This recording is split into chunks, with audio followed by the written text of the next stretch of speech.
Chapter 7, Manage Your Mental Health. This is one of my favorite chapters. Actually, if I think about it, I could probably say that about every chapter. Let's say this is one of the most impactful chapters that is life-changing. So the question is, how skilled are you at managing your mental health? And unfortunately, all of us in life will have or have had mental health issues. It's part of the human condition. There's going to be times when you're feeling great, and there's going to be times when you don't feel great. The key is to have a plan to be able to manage whatever state of mental health you're in so you can continue to thrive and don't end up getting knocked down or into a horrible place that really debilitates you. The quote from the chapter is, "It's not the heavy load that breaks you down, it's the way you carry it." And this is really key. There are situations that constantly come up in life. Now, whether you're a high-performing leader or not, stuff happens. It just happens to be in the positions that we choose to take on. We get bombarded by them every day. So if you don't have a way to manage what happens in here, sooner or later it will fail you and bring out the worst in you in a way that can really seriously hurt. And a real key point in this section of the book is to have a plan and a backup plan for managing your mind. You're going to need it. And my perspective is that you should likely have a mental health practitioner, psychologist, or a counselor or someone like that is an SMS or a text away. Sooner or later, you're going to need some help in a crisis situation. It'll sneak up on you. You just need to be prepared, kind of like having an emergency kit or a fire extinguisher in your home or your office. So here's 5 indicators that you need to pay some attention to this right now. First, your mind is out of control, and it stops you from feeling good or making good decisions. 2, past events stay with you and haunt you over and over again like a movie playing in your head. You're anxious or angry to the point that it gets in the way of your life. Look, we all get anxious sometimes or angry, but it's actually holding you back and pushing you down. Addictive behavior is becoming a serious coping mechanism, and the addiction is increasing over time. Look, if you've happened to be a person who drank or shopped or gambled or whatever it happens to be, that doesn't mean you have a problem. It's if those things get bigger and bigger and bigger and those activities start to get out of control that you know there's probably something going on inside you need to deal with. Finally, you're stressed out to the point of it hurting your performance. Stress is wonderful. It's what brings the best out of us. It makes us thrive until it's too much and then it crushes us. So what I want to share with you is this thing called the Mental Health Continuum that is a check you can do on yourself or your friends and family at any point in time to see where you're at. And it really gives you a snapshot so you can understand where you're at from a mental health perspective at any given time.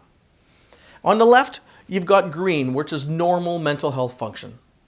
Then you've got reacting, which is yellow, where you're starting to feel a little bit of stress, but it's not too big of a deal. Then you've got orange, where you're injured, and you've got some functional impairment. Things are actually getting in the way and starting to be debilitative. Finally, red, you're in serious trouble. You've got some sort of clinical disorder or you're messed up to the point where you are in danger. After red, we don't even want to talk about that, but that's when people jump off bridges. We don't want to have to go there. The point of this is that we want a way to self-assess where we're at any given time. In my case, I move between green, yellow, and orange on a regular basis. And I can think of probably twice in my life I think I got into red. The good news is, no matter where you're at, you can move back to green. There's always a way to move back to green. The thing to remember, in most cases, mental health is just like mathematics. There's a formula that got you there, and then there's a formula that can get you back. Unfortunately, when people are in that red zone, they fail to know or believe that there is a formula to get back, and that's why they often get worse. So, point being, you need to know where you're at, and when you do get into that orange and red zone, you often need to get proper help and get someone to help you, whether it's a psychologist or a counselor, to help get you back into a healthy state.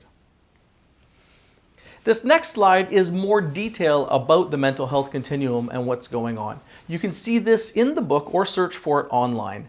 The main point is what changes over time is a combination of sleep. In green, sleep is normal. And by the time you get to red, you can't fall asleep or stay asleep continually. And a key note on this, all of us will have some sleepless nights. I actually had one last night. It happens, and if it happens 6-8 times a year, it's probably normal and in a healthy range. But if it starts to happen continually, then it's an indicator. Another example on the continuum is social activity. If you are highly social and then over time your social activity drops and drops and drops and you don't want to be around people and you don't want to socialize anymore, that's another indicator that something's going wrong. Aches, pains, nightmares, things like that tend to escalate as you move farther over to the red side of the mental health continuum. And same with addictions or coping mechanisms. So the challenge for you is quite simple. Figure out where you are on this mental health continuum and then figure out the preventative measures that you'll take that will help you to get towards green, or if you're already there, to stay there. In the book itself, there is more details on each of these stages of mental health, things you can do and recommendations to help you to move and get back to green.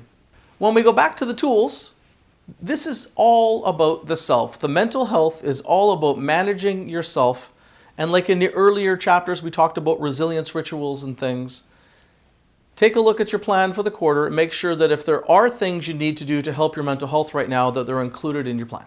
In summary, mental health is something that we can manage to a great degree. If you continually eat well, exercise, and do the things that you know keep you mentally strong, you'll be in great shape.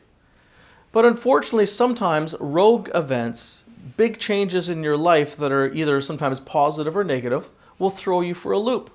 And that's where you need to make sure you know or somehow can get connected to a mental health professional to help you in those challenging times.